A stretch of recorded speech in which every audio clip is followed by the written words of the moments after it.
En este vídeo vamos a ver cómo sembrar un semillero de acelgas como este. Un semillero de acelgas con plantas perfectamente desarrolladas, bien enraizadas y aclimatadas para su plantación en el lugar de cultivo definitivo. Vamos a utilizar para sembrar semillas de acelga compradas.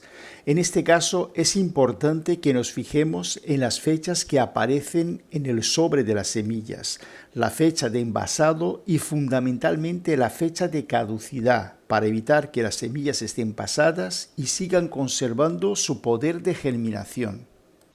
Vamos a sembrar las semillas en una pequeña maceta como esta, una pequeña maceta que tenga bastantes agujeros de drenaje. Como tierra vamos a utilizar un sustrato comercial, un sustrato universal para plantas de interior. Necesitaremos naturalmente agua para el riego. Utilizaremos también un trozo de papel de aluminio para mantener la tierra del semillero húmeda hasta que germinen las semillas. Y finalmente un trozo de cinta adhesiva y un rotulador para mantener nuestro semillero perfectamente identificado. Empezamos la siembra del semillero llenando la pequeña maceta con tierra. Vamos colocando tierra y vamos apretando un poco para que no queden huecos. Tal como dije antes, estoy utilizando sustrato universal para plantas de interior. Pero en realidad puedes utilizar cualquier tipo de tierra, la tierra que tengas disponible, con la única condición de que tenga un buen drenaje, que sea una tierra que permanezca húmeda pero no encharcada hasta que germine las semillas, y además que contenga los nutrientes necesarios para el correcto desarrollo de las plantas. Una vez llena la maceta con tierra, abrimos el sobre de las semillas, retiramos las semillas y las esparcimos sobre la tierra de la pequeña maceta que vamos a utilizar para hacer el semillero. Naturalmente, el número de semillas a utilizar va a depender del número de plantas que deseemos obtener. Es aconsejable siempre utilizar un 5% más de semillas por si algunas no germinan o por si algunas plantas no llegan hasta el final del proceso de semillero. Una vez esparcidas las semillas, las cubrimos con un poco de tierra, con muy poco espesor, apenas unos milímetros. Simplemente tapamos las semillas. Procedemos ahora a darle el primer riego a nuestro semillero, para lo cual colocamos la maceta en un recipiente con agua y dejamos que el agua suba por capilaridad y empape completamente toda la tierra.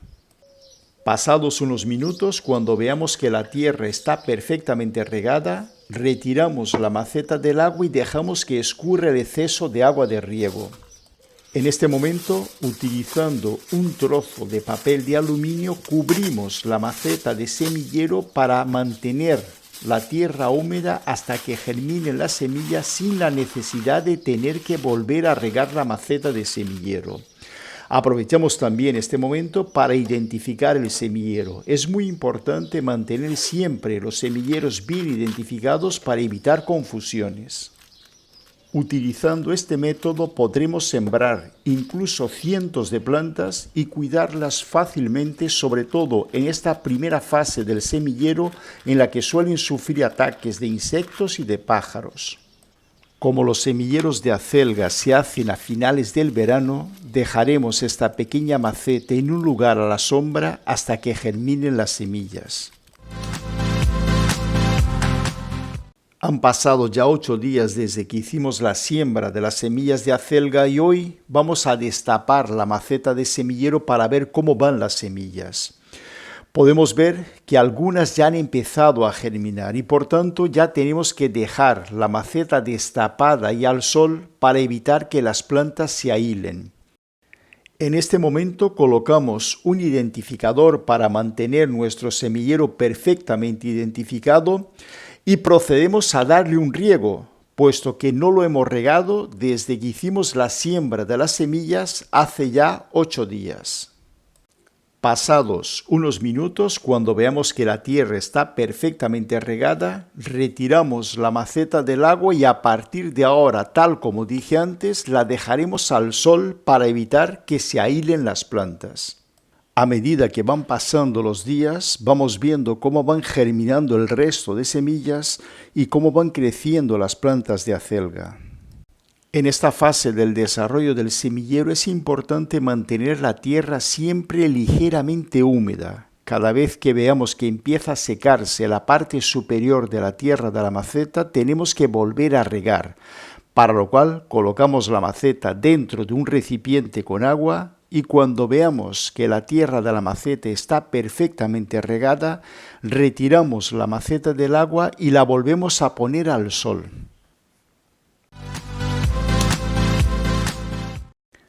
A los 25 días de haber sembrado las semillas, vemos que las plantas ya tienen hojas definitivas y una altura de unos 3 o 4 centímetros y por tanto ya ha llegado el momento de trasplantarlas a bandejas de este tipo de forma individual. Para poder arrancar las plantas sin que se rompan las raíces, colocamos la maceta dentro de un recipiente con agua y dejamos que la tierra se empape completamente. Con la ayuda de un lápiz, hacemos un agujero en el centro de cada uno de los alveolos de la bandeja de semillero llena con el mismo sustrato de plantación que hemos utilizado para germinar las semillas. Una vez completamente empapada la tierra del semillero, vamos seleccionando aquellas plantas que mejor se han desarrollado y las vamos arrancando con cuidado y plantando una en cada uno de los agujeros que hemos hecho antes. Colocamos la planta en el agujero que hemos hecho antes con el lápiz y con los dedos apretamos un poco. Esta operación naturalmente tenemos que hacerla con mucho cuidado, puesto que las plantas son muy delicadas. Si alguna planta se rompe o se rompe alguna raíz, tenemos que desechar la planta. Una vez completa la bandeja de semillero, colocamos un identificador y procedemos a darle su primer riego, para lo cual colocamos la bandeja de semillero dentro de un recipiente con agua y dejamos que el agua suba por capilaridad y empape completamente toda la tierra de la bandeja. Cuando veamos que la tierra está perfectamente regada, retiramos la bandeja del agua y a partir de ahora dejaremos las plantas en un lugar bien iluminado pero a la sombra los próximos 2 días para que se recuperen del trasplante. Pasados esos 2 días de recuperación, volvemos a colocar las plantas al sol. Hasta ahora hemos estado mimando las plantas. Cada vez que veíamos que se resecaba un poco el sustrato de plantación, volvíamos a regar. A partir de ahora vamos a entrar en una nueva fase en el desarrollo del semillero. Vamos a entrar en la fase de enraizado y aclimatación de las plantas. Vamos a cambiar la pauta de riego, vamos a dejar que la tierra llegue a secarse casi por completo. Cuando veamos que las plantas realmente necesitan agua, entonces las regaremos. De esta forma vamos a provocar que se desarrollen las raíces de las plantas para buscar hasta la última gota de humedad del sustrato de plantación. Y ya cuando veamos que la tierra está perfectamente regada, retiramos la bandeja del agua y la volvemos a poner al sol. Pero si queremos que las plantas crezcan fuertes y vigorosas, no es suficiente regar solo con agua. Yo cada 2 riegos utilizo un vaso de fertilizante ecológico líquido mezclado con el agua de riego y después ya riego las plantas de la forma habitual. En el canal Huerta y Más tenéis un vídeo por si queréis verlo en el que se explica paso a paso cómo hacer este tipo de fertilizante. Un fertilizante que podréis utilizar no solo para vuestros semilleros, sino también en el resto de vuestras macetas. Y además, si lo utilizáis en macetas de flor, conseguiréis plantas con hojas brillantes y una abundante floración. Tan solo 50 días después de haber sembrado las semillas de acelga, tenemos un semillero como este, un semillero con plantas perfectamente desarrolladas, bien enraizadas y aclimatadas para su plantación en el lugar de cultivo definitivo. Si te ha resultado interesante este vídeo, compártelo, suscríbete gratuitamente al canal Huerta y Más y activa la campanita de las notificaciones. De esa forma recibirás un mensaje cada vez que publique un nuevo vídeo.